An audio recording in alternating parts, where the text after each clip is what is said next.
गोंदिया जिल्ह्यातील सडक-अर्जुनी तालुक्यातील खोडशिवनी railway station परिसरात एक फसवणूक प्रकरण उघडकीस आले आहे।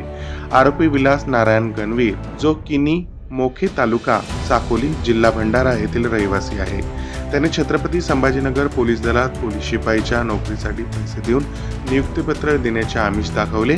आरोपीस रेल्वे स्टेशन परिसरात सापळा रचून पकडण्यात आले। त्याचा बॅगमधून पोलीस अधिकाऱ्याची वर्दी, बनावट नेमप्लेट, पोलीस अधीक्षकाचे बनावट ओळखपत्र, छत्रपती संभाजीनगर पोलीस भरती उमेदवाराचे प्रवेशपत्र, मुख्य वैद्यकीय अधिकारी आणि पोलीस अधीक्षक यांचे शिक्के असलेली कागदपत्रे तसेच विद्यार्थ्यांची शालेय कागदपत्रे, TC, marksheet, domicile certificate, caste certificate, जात वैधता प्रमाणपत्र यांचा समावेश आहे।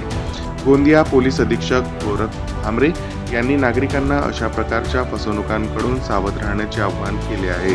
कोणीतरी नोकरीच्या नावाखाली पैसे मागत असेल तर तात्काळ जवळच्या पोलीस स्टेशनला माहिती देण्याचे त्यांनी आवाहन जनतेला केले आहे।